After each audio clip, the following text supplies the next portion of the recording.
Hi, my name is Jill Jeffords, and I'm South Carolina's Director of Ag in the Classroom. September 6th is National Read a Book Day, and we wanted to share some of our favorite ag books with you. Today, we will be reading Lincoln Clears a Path, Abraham Lincoln's Agricultural Legacy. We hope you enjoy it.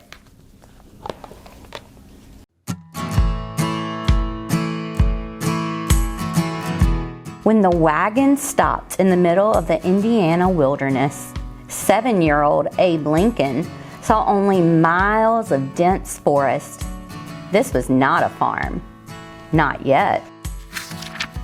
First, his family needed to clear a path. Thwack! Abe helped his father fell trees. He cleared brush. Swish!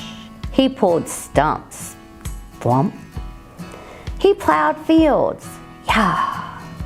Soon they had a farm that was better than the one they left behind in Kentucky. But farm life didn't always go smoothly. Once, Abe planted pumpkin seeds across 7 acres of land. The next day, a storm burst in the hills. It flooded down the valley and washed every last seed away. During the day, Abe mastered soil, seeds, and seasons, hedges, ditches, and fences. At night, he learned about stars, math, and poetry, life, liberty, and the pursuit of happiness.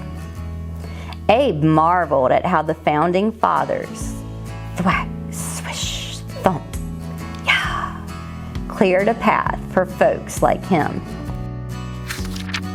At the age of 21, Abe journeyed with his family to Illinois. On a bitter March morning, while crossing a stream, the Lincoln's oxen broke through the ice. The wagon rocked, the wagon tipped, but they made it across. Then Abe looked back. On the other side, their dogs shivered and whined. Abe could not leave the poor soul behind. He pulled off his boots and swish, waded across the icy stream.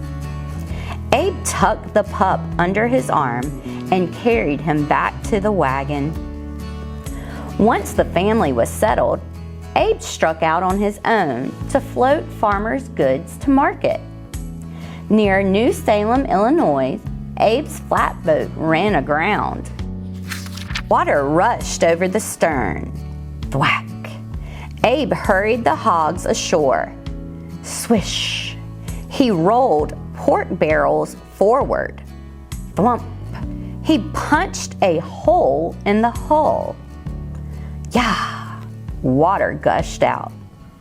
The boat lifted and it was smooth sailing to New Orleans. Abe said that earning his first dollar made the world seem wider and fairer than ever before, at least as wide as the Mississippi. But in New Orleans, runaway slave posters plastered every wall. Women in chains swept the street, and the sickening strike of the auctioneer's gavel echoed through the alleys. Could anyone ever clear a path for them? Back in New Salem, Lincoln became a shopkeeper, a postmaster, a surveyor. He always seemed happiest when he was solving someone else's problem.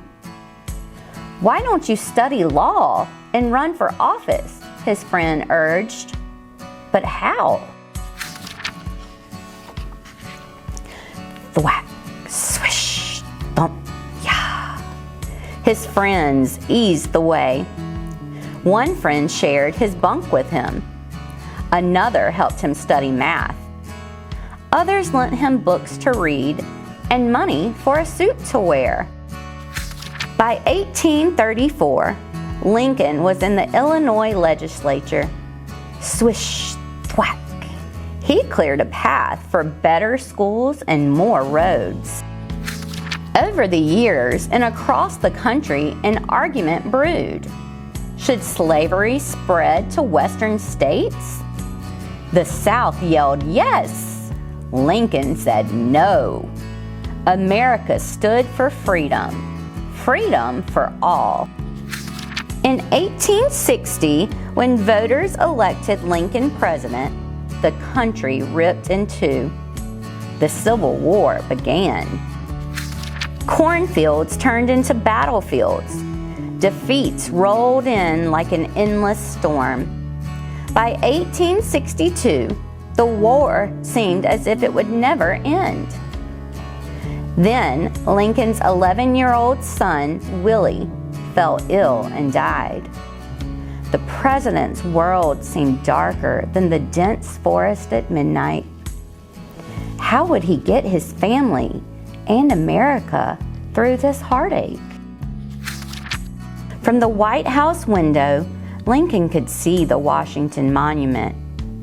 Unfinished, it was a sad reminder that half the nation was gone, yet hundreds of cattle grazed in its shadow. Wounded soldiers filled the Capitol, but new recruits marched in daily. Supply trains hurried to the front, while just as quickly, trainloads of grain poured into the depot. It wasn't just a soldier's war. All Americans were in this fight, and all Americans needed hope. That is why, in the middle of a war, with the country divided, Lincoln lifted his pen, and as surely as if he held an axe, he cleared a path for America's future. He established the United States Department of Agriculture to support the farmers who supported the troops. The USDA tested farm equipment and searched the world for seeds. What machines were the best? Which plants were hardiest? The USDA would find out and spread the word. Swish! Lincoln signed the Homestead Act and cleared a path west.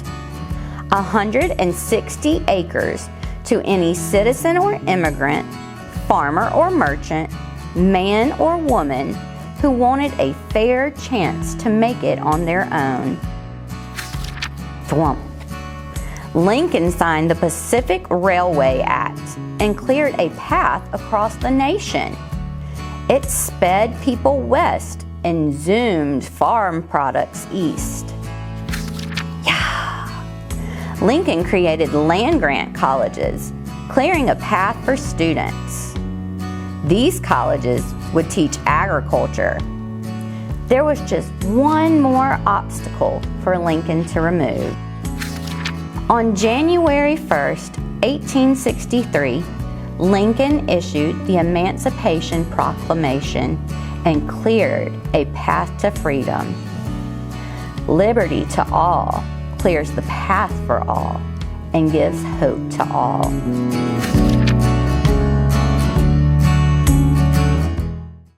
I love that this book covers so much of America's history and agriculture. I hope you enjoyed this book.